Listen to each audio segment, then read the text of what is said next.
All right. So we got week 2 of marathon training, sort of week 2 coming off of In the a book. little bigger race. Yeah. So really where we kind of left off the last episode, the first week, was trying to recover from the Ironman and start to slowly progress into more of a running focus. Um, and some people are better at focusing than others.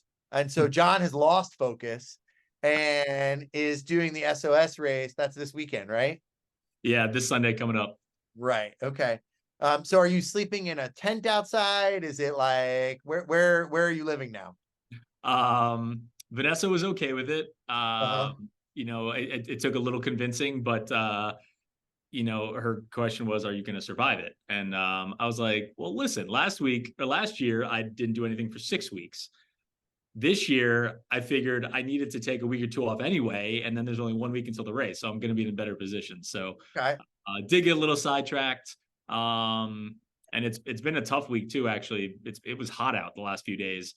Just a Um, little. yeah. So even yesterday, just trying like my plan was just keep it simple, and even that was kind of tough. But I'm all right. I'm still inside the house. Okay. All right. Good. Good. Yeah. So it's been so you have the race this weekend. So what's your volume been like this week?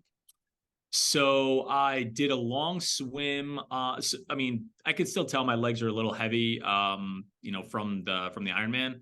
So my plan was, all right, how can I, focus on some cycling and even swimming to alleviate some of the stress on my body, but keep the heart rate up because that was my biggest goal.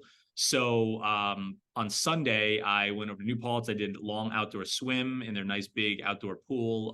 So that was about 45 minutes to an hour, I think. That was good. I also went for a couple walks. But then the only focus runs I've really done yesterday, my plan was to do a 45-minute nice, easy run, no targets. And I did the same thing on Monday, I believe. So that was really my big plan from like a run volume standpoint, just to keep it super simple, all zone, like 2 easy stuff. The only intensity I really brought into it was on the bike, just because it's such a quick turnaround. I didn't want to have to try and recover from some higher intensity efforts on the run. Um, and So that was my big thing. So I got a long run in. Actually, no, that's it. I got a long run in on Sunday morning. So I did 8 miles. With Dan Ritchie. I couldn't goad him into buying a bike and getting back into triathlon. So that was a missed opportunity. But I did an 8 mile easy run the whole time. Then I went and did an outdoor swim. That was it. And then I just did 2 smaller runs in between. Again, all nice, easy, simple zone 2 stuff for the most part. Perfect. Yeah. So basically I could definitely still feel the fatigue in my legs. And I could tell that it takes me longer to recover from an effort than I would have, normally think it would. So I could tell I'm not 100% recovered, which I don't really expect to be at this point. But so I have similarly tried to keep any of my intensity effort on the bike. Mm-hmm. Um, and then I've tried to really slowly inch back into running. Did an hour and a half on Saturday with the training group and felt pretty good. But again, normally I'd feel like I would wake up on Sunday from that and feel totally normal. Yeah. And I don't woke up on Sunday and felt like it was definitely time for a rest day. And then did a nice light bike on Monday and Tuesday. And then Wednesday, I did a pretty short, like 45-minute run with some walk intervals in there.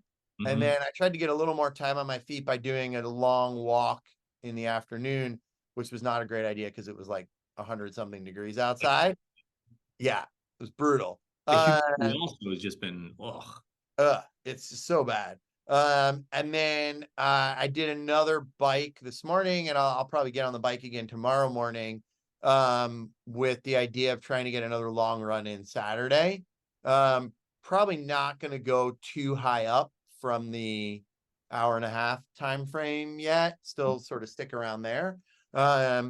So we can sort of share here. I'll share my data.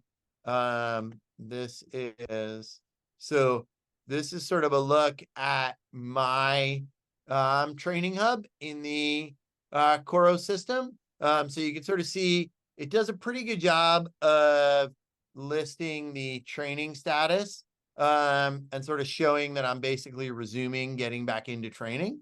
And so I have a lot more data in here than John does just because I've been using it for a little bit longer. So it's slightly more interesting. And then Toby's trying to kick the computer over from behind.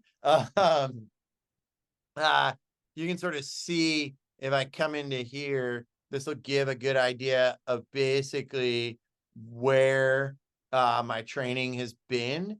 And so you can sort of see I basically over the last little bit been spending most of my time in this like zone 1, zone 2, little bit of zone 3.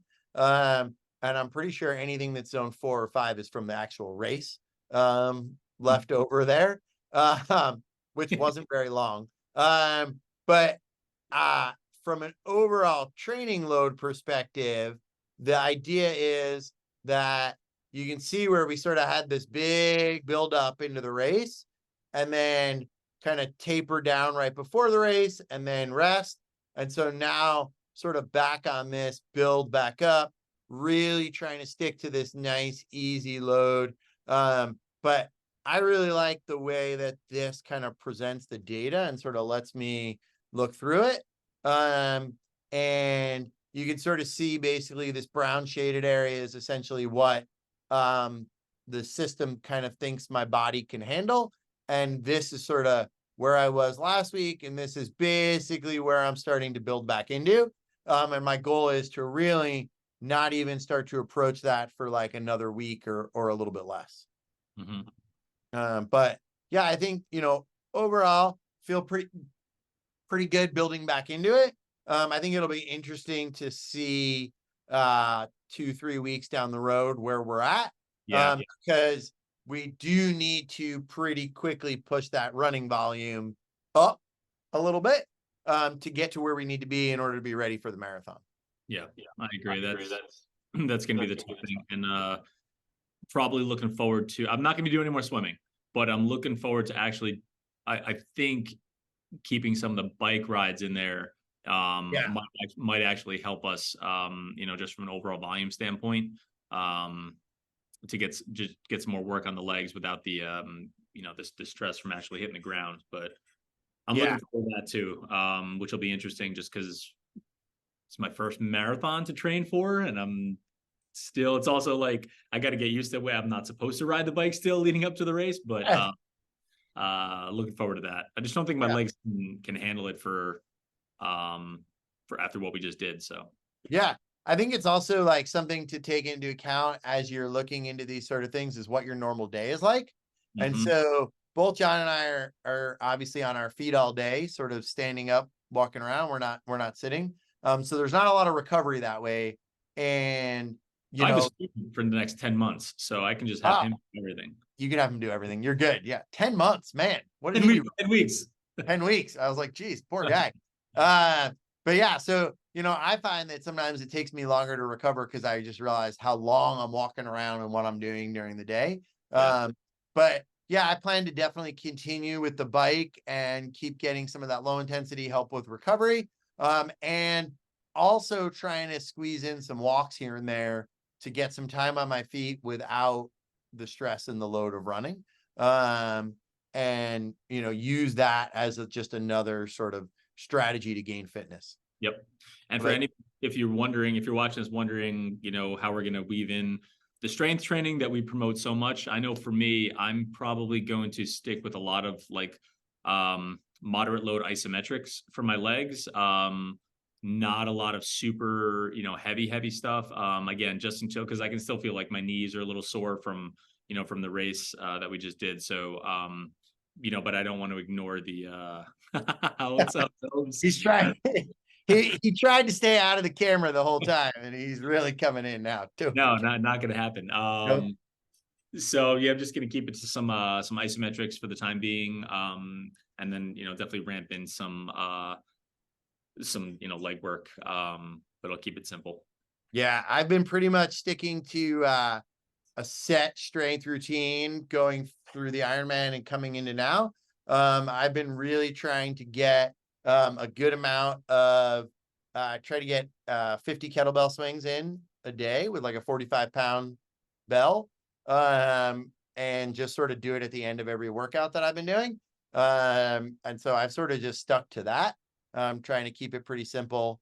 And then try to get some band work in too, just to kind of get some load through some other tissues.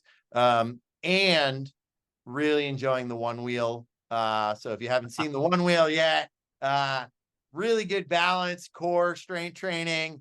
And there is a video floating around the internet of John going head over heels in about 30 seconds getting on it. So, we'll make sure to link that to this video here. And if you know Alana, ask her about her experience. Exactly. We could throw that video in here too. The beauty of the cloud is you don't have to ever delete a video. No. They come back. All right. So we'll be back next week, kind of give the updates from the, this week. But anybody has any questions or thoughts, anything they want to know or things they want to see more of, definitely drop them down in the comments below, and we'll see you back here in a little bit.